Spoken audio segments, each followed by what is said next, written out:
Looking back on 9/11, almost 20 years ago, 19 and change. So I finished my 24-hour tour on September 10th. So I got off of at 6 o'clock in the evening on September 10th. And I worked in the South Bronx in 19 truck. Nothing unusual that day. Just a normal day in the fire department, and, go home that night and go to bed, wake up the next morning with my family, my wife and two boys. My son, Jeff, is 4.5, almost 5. Dylan was just born in 2000. So he's a baby. He's January 2000. And so I wake up having coffee and I'm hanging out with the family. We're watching the Disney Channel and a commercial comes on and I do the typical male thing and flip the channel. And I see the first plane is impacted, the Trade Center. And I jump up and, even before the recall, I'm ready to go. And Joel starts crying immediately, begging with me to stay home. I was down here in 1993 on the first bombing. And so I knew it was a terrorist attack from moment one. And, Jeff's crying. And before I could leave, there's a total recall of all off-duty firefighters and police officers and emergency personnel for the city of New York. And I have a Toyota Corolla at the time, and I live in Rockland County, which is about 35 miles north of New York City. And I'm thinking of secondary targets. I'm an Air Force veteran, and my mind is always thinking, and I'm thinking of GW. My normal route into the city is a secondary target, so I take the Tappan Zee Bridge. Unfortunately, when I finished my 24 the night before, I was low on gas, lazy, tired, and I didn't fuel up. I had to stop in Nyack to fuel up. I seen another fireman at the time, and he passed me. We waved, and I got to the Tappan Zee Bridge, and I'm on the Westchester side of the Tappan Zee Bridge. And for those that don't know it, the Tappan Zee Bridge spans between Rockland and Westchester. And if you look due south on a clear day, which 9/11 was, a crystal clear day, you can see Lower Manhattan. And the bridge is shut down with us on this because they think there's a secondary device on the bridge. The state police shut the bridge down. Why they shut it down with us on it, I don't know. But I'm standing out there with other cops and firefighters, and we're looking due south, and there's the towers burning. Short time out there, I don't know, a couple minutes. Back we go, Toyota Corolla, 100 miles an hour. I'm going in a Toyota Corolla. Down to Major Deegan, into the South Bronx to the quarters of Engine 50 and Ladder 19. I pull up to the firehouse and I see the battalion coming out of quarters. We had a battalion 26 in quarters, and I don't think anything about it. I let them go because I'm not assigned to the battalion. I'm in 19 truck. They go. I open the door to the firehouse. The engine, the truck, and the battalion is gone. I'm the first off-duty member to sign in to 50 and 19. And they started holding us back into a mustering area because we already knew that the loss of life was so great. We were standing at Division 6, which is quartered with Engine 71 and Ladder 55 in the Bronx. And there's hundreds of firefighters standing in the street. Mulling around, wanting to go, but they're ordering us to stay put, trying to get a better plan. And, guys are looking for their brothers. I'm standing there with Joe Genley and another friend of mine, Tommy Kelly, and they're looking for Joe's looking for his brother, John. He knows he's working that day and he can't get a hold of him. It just like pulls at your heart because John was lost that day. I know all the Gimleys. In the meantime, being an Air Force veteran, standing there, and a weird thing was that F-15s are flying over New York City. Fighter jets are flying over New York City. Why I'm not, it's not unusual for me to see an F-15 fly. It's unusual to see them fly low over New York City. And it just sent chills up my back because the world changed. You know, that morning it changed forever. And so we stayed there in that area. We didn't know the loss of life yet, how many guys we lost. We were hoping for the best, praying. And we went back to our firehouses, respective firehouses. They started breaking us up into an ABC platoon, which was unusual. They broke us up into groups. In the firehouse, they broke us up into groups, and my group wasn't scheduled to go down to the Trade Center to the morning of September 12th.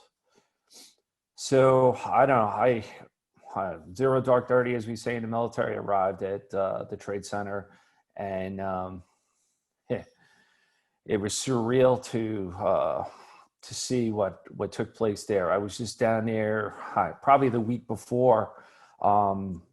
There used to be country concerts at the foot of the World Trade Center, and I was just there with my family, seeing a young artist called Billy Gilman, like a week before, and to see this whole area, it was just total destruction. It was an apocalypse, and this is Lower Manhattan, and everything was gone. There was stuff that was not recognizable. I spent the next 10 months, in the rescue and recovery efforts at Ground Zero. I lost 33 friends that day. I've probably lost close to 50 post 9/11 from cancers and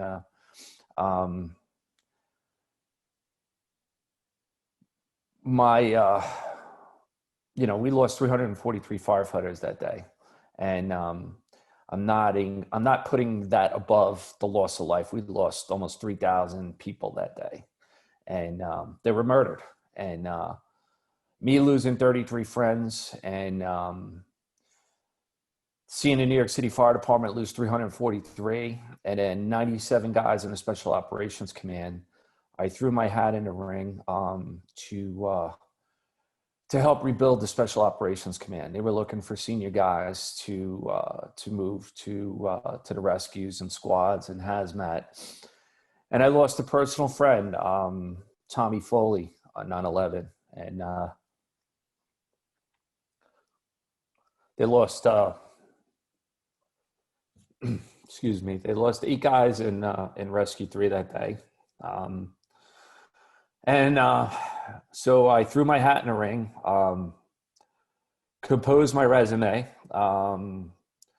and went for an interview to Rescue 3, to sit there, to have an interview with the captain, Ralph Tizo of Rescue 3, and to see if I have what it takes to help rebuild the command. And October 5th of 01, I was one of the first 3 guys brought over to Rescue 3. And while I'm Rescue 3, I'm sitting there basically in a dead man's chair. There was 8 guys lost from that company, so I have to prove myself. So I'm going to advanced rescue schools. I am going to funerals for my friends and coworkers. I am in the rescue and recovery efforts at Ground Zero, digging vigorously to find remains, still hoping to find a sign of life. And that was 10 months that I was gone from my family. But I have no regrets for that day, and the months after for being there, because I think if we had to do it all over again, I know I'd be there, and helping everybody out I could, when I say that there was nothing recognizable down there. I mean, there was days that you dug and you didn't see anything. You seen pulverized concrete. You seen just steel and metal, and there was nothing there. And then you would dig and dig and dig, and then you would find, maybe a bone fragment. But one thing that sticks in my mind, when I say that you didn't see anything, is that one day after an area was cut open, that like a path, I seen a pair of pants with a belt around these pants.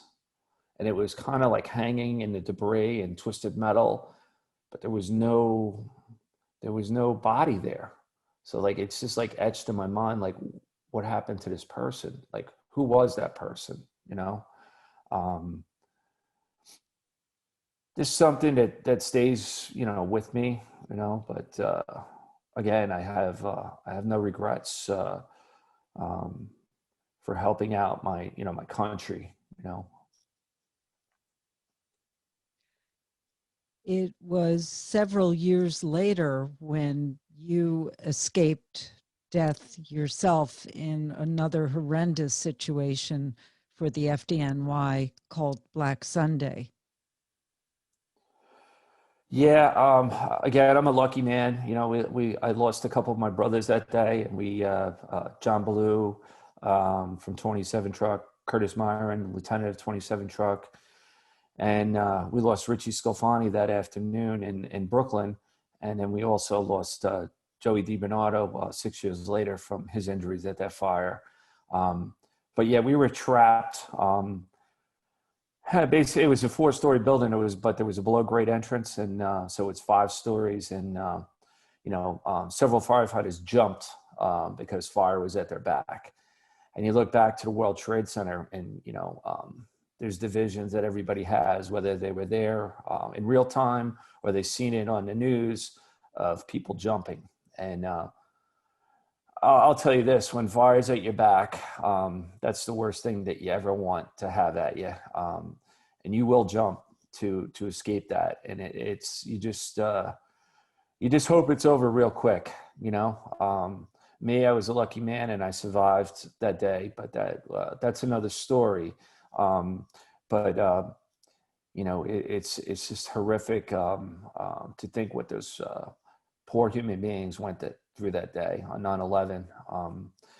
And it just wasn't, the World Trade Center. It was Shanksville, and it was the Pentagon. I stood in a place 35 years ago as a young. I served almost 21 years between the United States Air Force and the Air National Guard, and I stood in a bell house of the USS Arizona about 35 years ago, and the hair on the back of my neck stood up. Never had that feeling anywhere else until 9/11. Still to this day, when I stand on the grounds of the World Trade Center, the footprints, the hair on the back of my neck stands up. I've stood in the Pentagon where the plane impacted the building. I was down there as a VIP tour with the FDNY VFW post 12033, the firefighter Chris Engeldram VFW post. A side story real quick.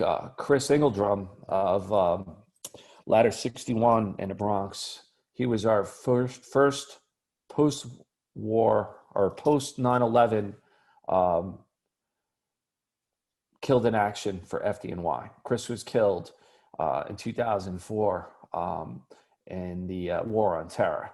He was an FDNY firefighter, and he went to fight for our freedom, and unfortunately was killed. And the FDNY VFW post 12033 was renamed the Chris Engeldram VFW post.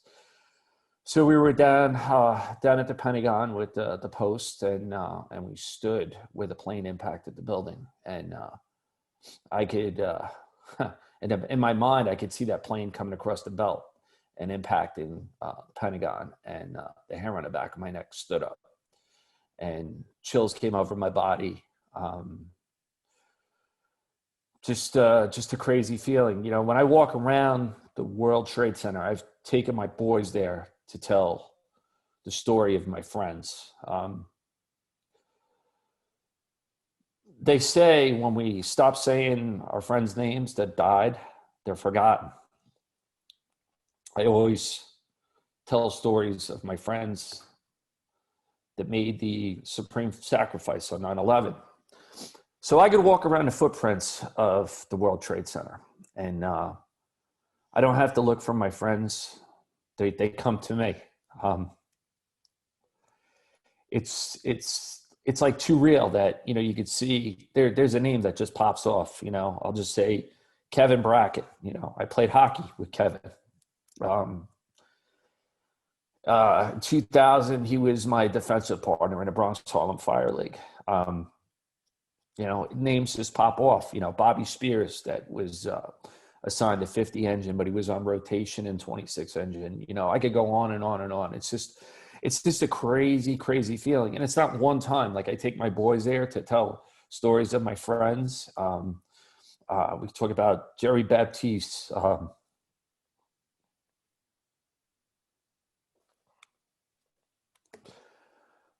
Jerry got assigned to 19 truck out of Proby School. He was, I believe he was a lieutenant in the Fighting 69th in Army in Manhattan. And I don't know, he just transferred to Manhattan. And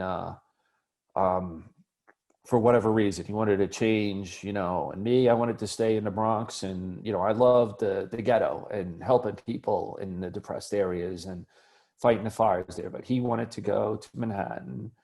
And unfortunately, you know, he was killed on 9/11. You know, I mean, we could, you know, hindsight's 2020. If he would have stayed in the Bronx, would he have lived? I don't know. You know, I mean, there's plenty of my friends from the Bronx that were killed, but he died, and he was redoing a motorcycle, and he never, you know, never got to finish that project. But his brothers and his firehouse finished that project, and his motorcycle is in the museum. And it is, you know, I tell my boys, you know, again, tell the stories of your friends. You know, I could, you know, just go on and on and on. Pete Befield of Ladder 42. Pete, he worked in the same battalion as me. He was on medical leave on 9/11, and he was at the medical office at headquarters in Brooklyn. And, you know, the attack happened, and he's coming back over the Brooklyn Bridge as it happened. He could have turned right and went to his firehouse in the Bronx, but he turned left and drove into Lower Manhattan. He went to the quarters of 10 and 10 directly across from the World Trade Center. Took a firefighter's gear and left a note. I am Pete Befield of Ladder 42. You know, I'm borrowing your gear. If I don't make it back, tell my wife and kids, you know, I love them. Pete did come back. There's many stories of many brave men and women that ran in while others ran out. Another side note, I have a friend that we became friends years later. He was in high school on 9/11. He grew up in the Detroit area, a hockey player, not a great student, was looking for direction in life. 9/11 happened, and that day he ran out of school. He ran to a Navy recruiter and was looking to join. Look back and think about how many brave men and women stepped up that day. My buddy Ryan Parrott, he became a Navy SEAL. He served for 8 years as a SEAL sniper, and all because of 9/11. You know, you just think to all those people. I mean, we lost 7,000 men and women in a global war on terror, and that's a mind-blowing number. You know, it's just crazy. And then losing my friends. You know, it's like I said, I lost 50, probably 50 plus. Go back to Tommy Foley. Tommy was 32 years old on when he lost his life on 9/11. Made a supreme sacrifice.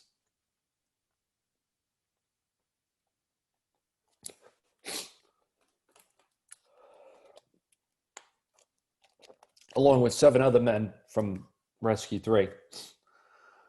As we're rebuilding the company, as I say we, because now I'm part of this company, Tommy's younger brother, Danny, was in 49 truck in the Bronx. He's one of the youngest members to ever come over to Rescue 3, and came over. Tough man, like his brother.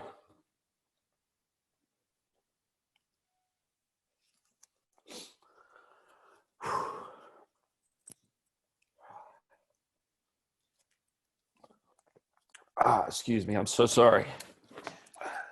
No, I'm so sorry that I'm taking you Nah, here. say their names, right? Say their names, tell their stories.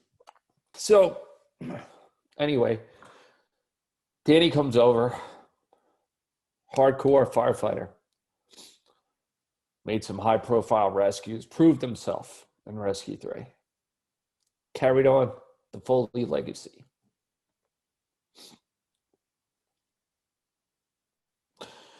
Oh, February 22nd this year, 2020, we lost Danny.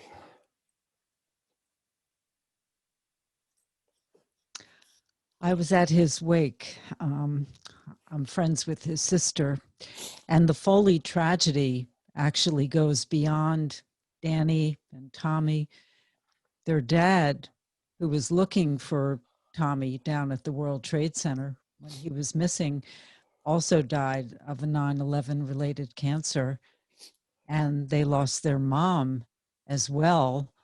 And although it's not scientifically linked, there's the belief that she got cancer from washing the clothes and being herself exposed to the toxins.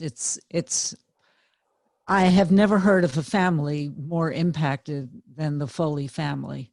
And what a great family. I mean, And what a great family. Like Tommy and I were friends. We were friends through the job. That we were both from Rockland County, and our bond started. He was in Squad 41 at the time, which is south of 19 truck, and he went up to Rescue 3, which is this north of 19 truck. And I don't know. We always, we had a bond through country music, and he did a promo for Y107. Hi, I'm Tom Foley of Squad 41, and I am New Country. So I used to break his chops, and I was I love all kinds of music. I go from rock and roll to country music. But anyway, that was our fun part, that we used to break each other's chops. And Tommy was he was a cowboy, from Rockland County, an avid outdoorsman, most one of the most eligible bachelors from People magazine, and just a great guy. But anyway, I come home from Tommy's wake, and I put his prayer card on the entertainment center, and my wife picks it up, and we had the same birthday. So Tommy was 2 years younger than me. He was 32 years old when he lost his life. Danny was 42 when he lost his life in a courageous battle with pancreatic cancer. And but the Foleys would always call me on my birthday and wish me happy birthday. It's they're celebrating Tommy's life, but they're they look above that. That's who the Foleys are. They're just great people. I actually was together with Carrie, Danny's wife, and Joanne, and Carrie's and Danny's children, and then Joanne's children on 9/11 this year. That evening we got together with other friends and family of the Foleys, and raise a glass to both Tommy and Danny. It's it never gets easy. I mean, you just I don't know, you kind of just like, I don't know, like expect it, you know, you just wait for the next brick to drop, you know, it's like, you know, and, you know, just try to stay positive. You really do just try to stay positive and, you know, move forward in life and never stop, never stop saying their names and telling their stories. You know, I've traveled across the country on my dime, you know, at stair climbs, to say the names, you know, and if I see a member of whatever department, you know, I've shaken 343 hands, you know, in stair climbs, and my hand's bleeding at the end of the day because I'll have my rescue 3 ring on, and it's a big ring, and guys are shaking. You know, I got to shake their hands to thank them for remembering, and my hand's bleeding at the end of the day. And if they're carrying one of my friends or somebody I know a story of, I'll tell them that story, you know, so they hold it, you know, in their heart to know, you know, the words, there's the words never forget, and then there's never forgetting, you know, and that's what I try to do. Let me ask you, after you yourself worked on the pile all those long months, how's your health? So I have multiple health issues, some from the fire that I was involved in, and some from 9/11. My lungs are, they're up and down. You know, if I'm in warmer weather, they do better. The humidity, not so much, but a lot better. The cold. I mean, I was a couple of years ago, I thought I was on my deathbed again. I don't know. I just started dropping weight, and I was violently throwing up fluid, and I don't know. I prayed real hard to God. You know, I got good with God, and I don't know. I read the Bible cover to cover, first time ever. Started going to church, and I don't know. It was a divine, I don't know, miracle or whatever. But you know, I got better from that. But I still have lung issues. I have GERD. You know, I've had stuff show up on my lungs. You know, you get a little worried about it. You know, but some of it is scarring from, you know, I broke all my ribs in my accident in 2005. So they go back and forth in trying to figure out what it is. But, you know, you try to stay positive, you know, and pray, and, you know, and it is what it is, you know, it's, you know, here it is, you know, 19 years later, you know, and I'm still above ground, you know, so you got to take every day for, not for granted, you know, for sure, you know, you take time and smell the roses, you know, be thankful for what we have, you know, so. Any regrets at all? Uh, there's no regrets. Again, I would do it in a heartbeat, you know. You know, the world changed that day. The regret is that you know, I wish that it never happened, you know, and that's not on me. I don't know, you know, I wish we would have got bin Laden many moons ago, you know. I mean, but there's many bin Ladens out there, you know, that they're silent, diligent, I don't know, SOBs that are looking to come and take our freedom. They hate America, and you know, I'm proud that we have you know, brave men and women out there every day that are defending America, and that are trying their hardest to prevent another one. You know, my regret is that our children, you know, they don't get to grow up in the world that we once knew. You know, it's they don't know that freedom. You know, they really don't know, and not having to look over your shoulder all the time. Anything else you want to add, Jeff? No, I don't think. I think that's it. You know, I'm not gonna. I apologize for taking you back. Oh, I know it's very, very difficult, and I really appreciate your participation. These stories need to be told and need to be remembered. And so I apologize, and I thank you at the same time.